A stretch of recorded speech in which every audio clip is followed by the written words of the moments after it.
നമസ്കാരം. ഇസ്ലാമിക ചരിത്രത്തിലെ ഏറ്റവും നിർണായകമായ, ഒരുപക്ഷെ ഏറ്റവും സങ്കീർണമായ ഒരു ദിവസത്തെക്കുറിച്ചാണ് നമ്മളിന്ന് സംസാരിക്കാൻ പോകുന്നത്. പ്രവാചകൻ മുഹമ്മദിന്റെ മരണശേഷം അദ്ദേഹത്തിന്റെ പിൻഗാമി ആരാകണം എന്നതിനെ ചൊല്ലി എന്താണ് സംഭവിച്ചത്? ഒരു പ്രത്യേക ചരിത്രരേഖയെ അടിസ്ഥാനമാക്കി ആ സംഭവങ്ങളിലേക്ക് നമുക്കൊന്ന് ആഴത്തിലിറങ്ങിച്ചെല്ലാം. ഈ വാക്കുകൾ നോക്കൂ. പ്രവാചകന്റെ പിതൃസഹോദരനായ അബ്ബാസിന്റേതാണ്. ആ വിയോഗം സൃഷ്ടിച്ച ഞെട്ടലിനപ്പുറം ആ കുടുംബം അനുഭവിച്ച ഒരുതരം നിരാശയും ഇതിലുണ്ട്.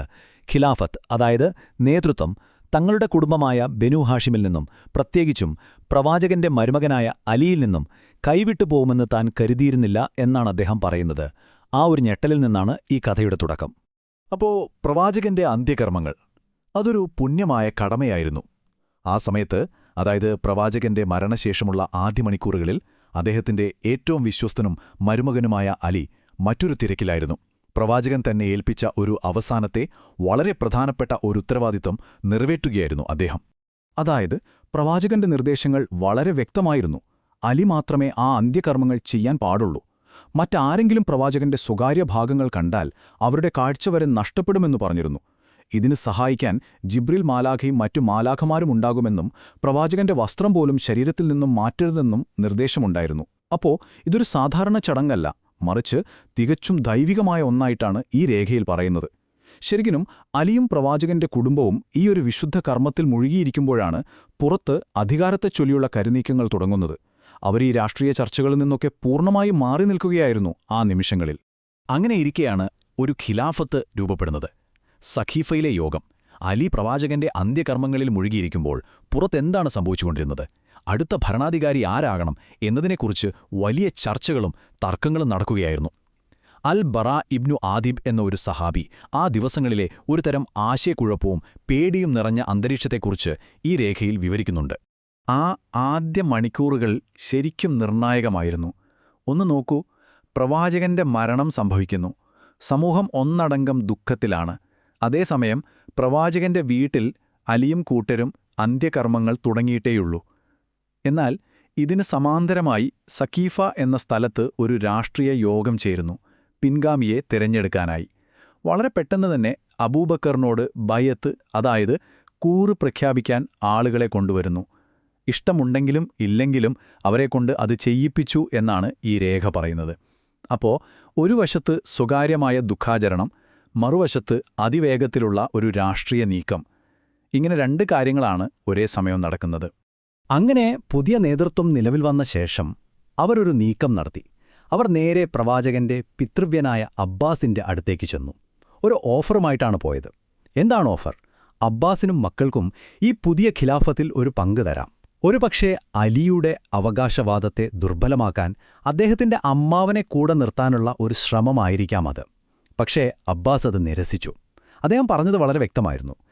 ഇത് പ്രവാചകൻ വഴി കിട്ടിയതാണെങ്കിൽ നിങ്ങൾ ഞങ്ങളുടെ അവകാശമാണ് എടുത്തത്. ഇനിയിപ്പോൾ ഇത് ഞങ്ങളുടെ അവകാശമാണെങ്കിൽ അത് നിങ്ങളുമായി പങ്കുവയ്ക്കാൻ ഞങ്ങൾക്കൊരു താൽപ്പര്യവുമില്ല. അതായത് ഇതൊരു വിലപേശലിനുള്ള വിഷയമല്ല, അവകാശത്തിന്റെ പ്രശ്നമാണ് എന്നായിരുന്നു അദ്ദേഹത്തിന്റെ നിലപാട്. ഈ സംഭവവികാസങ്ങൾക്ക് ശേഷം ഒരു പ്രതിപക്ഷം രൂപപ്പെടാൻ തുടങ്ങി. അവർ രഹസ്യമായി യോഗങ്ങൾ ചേർന്നു. രാത്രികളിൽ അഭ്യർത്ഥനകളുമായി ആളുകളെ സമീപിച്ചു. കാരണം അബൂബക്കറിനെ തിരഞ്ഞെടുത്ത ആ ഒരു തീരുമാനത്തോട് എല്ലാവരും യോജിച്ചിരുന്നില്ല. ഒരു വിഭാഗത്തിന് അതിൽ ശക്തമായ എതിർപ്പുണ്ടായിരുന്നു. അവർ ഈ തീരുമാനത്തെ ചോദ്യം ചെയ്തുകൊണ്ട് രഹസ്യമായി സംഘടിക്കാൻ തുടങ്ങി എന്നാണ് ഈ രേഖ പറയുന്നത്.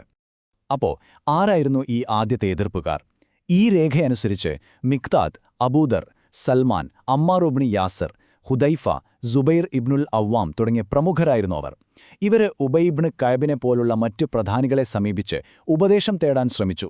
പക്ഷേ ആ ഒരു രാഷ്ട്രീയ സാഹചര്യത്തിന്റെ ഗൗരവം മനസ്സിലാക്കിയിട്ടാവണം അദ്ദേഹം വാതിൽ പോലും തുറന്നില്ല എന്നാണ് പറയുന്നത്. അത്രയും അപകടം പിടിച്ചൊരവസ്ഥയായിരുന്നു അത്. ഈ വിവരണത്തിൽ സൽമാൻ പറയുന്ന ഒരു ഭാഗമുണ്ട്. അത് വളരെ വിഷമിപ്പിക്കുന്ന ഒന്നാണ്. അലി തന്റെ അവകാശം സ്ഥാപിക്കാനായി സഹായം ചോദിച്ചു 3 രാത്രികൾ തുടർച്ചയായി ആളുകളുടെ വീടുകൾ കയറിയിറങ്ങി. പക്ഷേ പിറ്റേന്ന് രാവിലെ അദ്ദേഹത്തെ സഹായിക്കാനെത്തിയത് വെറും 4 പേരായിരുന്നു. വെറും 4 പേർ.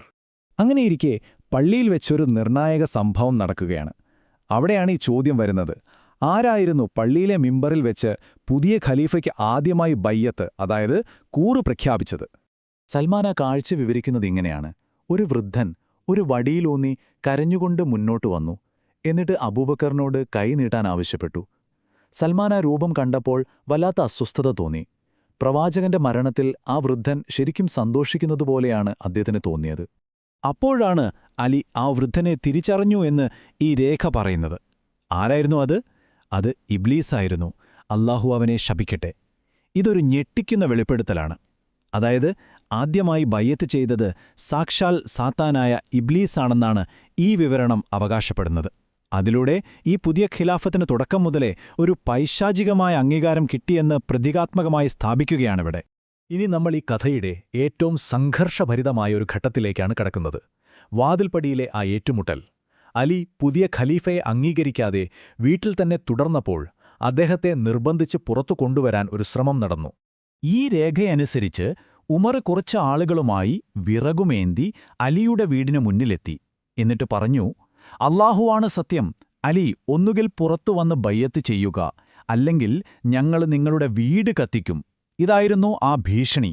തുടർന്നു വാതിലിന് തീയിട്ട് അകത്തേക്ക് തള്ളിക്കയറാൻ ശ്രമം നടന്നുവെന്നും അപ്പോൾ പ്രവാചകന്റെ മകൾ ഫാത്തിമ വാതിലിനടുത്തേക്ക് വന്ന്, ഓ എന്റെ പിതാവേ, ഓ അല്ലാഹുവിന്റെ പ്രവാചകരെ എന്ന് നിലവിളിച്ചുവെന്നും ഈ വിവരണം പറയുന്നു. അവിടെ നടന്ന ആ ആക്രമണം ഈ രേഖ വിവരിക്കുന്നത് ഇങ്ങനെയാണ്. 1. ഉമർ തന്റെ വാളും പരിചയം കൊണ്ട് ഫാത്തിമയുടെ പാർശ്വഭാഗത്തടിച്ചു. 2. ഒരു ചാറ്റവാർ കൊണ്ട് അവരുടെ കൈയിലടിച്ചു. ഇത് കണ്ട അലി മുന്നോട്ട് കുതിച്ച് ഉമറിനെ നിലത്തിട്ടെങ്കിലും പ്രവാചകന് കൊടുത്തൊരു വാക്ക് ഓർത്തുകൊണ്ട് അദ്ദേഹം സ്വയം നിയന്ത്രിച്ചു എന്നാണ് പറയുന്നത്. ഇത് വളരെ ഗൗരവമേറിയ, ശരിക്കും പറഞ്ഞാൽ ചരിത്രത്തിലെ തന്നെ ഏറ്റവും വിവാദപരമായ ഒരു ആരോപണമാണ്. അങ്ങനെ ആ ഏറ്റുമുട്ടലിനു ശേഷം ഒരു തർക്കവിധേയമായ ബൈഅത്ത് നടന്നു. അലിയെ ബലമായി വീട്ടിൽ നിന്ന് പിടിച്ചിറക്കി കൊണ്ടുപോയി എന്നാണ് ഈ വിവരണം പറയുന്നത്. അവിടെ പള്ളിയിൽ വെച്ചുള്ള ആ അവസാനത്തെ ഏറ്റുമുട്ടലിൽ അലി വെല്ലുവിളിച്ചു, അല്ലാഹുവാണ് സത്യം, എന്റെ കയ്യിൽ വാളുണ്ടായിരുന്നെങ്കിൽ, അല്ലെങ്കിൽ എന്നെ പിന്തുണയ്ക്കാൻ ഒരു 40 പേരുണ്ടായിരുന്നെങ്കിൽ ഞാൻ നിങ്ങളുടെ ഈ സംഘത്തെ ചിതറിച്ചേനെ. അതിന് ഉമറിന്റെ മറുപടി, അബൂബക്കറിന് ബയ്യത്ത് ചെയ്യുക, വെറുതെ സംസാരിച്ച് നിൽക്കണ്ട എന്നായിരുന്നു. അപ്പോൾ അവിടെയുണ്ടായിരുന്നവർ, ഞങ്ങൾ നിന്നെ അപമാനിച്ചു കൊല്ലും എന്ന് ഭീഷണിപ്പെടുത്തി. അതിന് അലി പറഞ്ഞ മറുപടി, അങ്ങനെ ചെയ്താൽ നിങ്ങൾ കൊല്ലുന്നത് അബ്ദുള്ളയെയും അല്ലാഹുവിന്റെ പ്രവാചകന്റെ സഹോദരനെയുമായിരിക്കുമെന്നായിരുന്നു. അപ്പോൾ ആ ദിവസത്തെ സംഭവങ്ങളുടെ ഏറ്റവും ദുരന്തപൂർണമായ അനന്തരഫലം എന്തായിരുന്നു? ഈ രേഖ പ്രകാരം ഖുൻഫൂസ് എന്നൊരാള് വാതിൽ തള്ളിയതിന്റെ ആഘാതത്തിൽ ഫാത്തിമയുടെ വാരിയലൊടിഞ്ഞു. അവരുടെ ഗർഭം അലസുകയും ആ അസുഖം കാരണം പിന്നീടവർ മരണപ്പെടുകയും ചെയ്തു.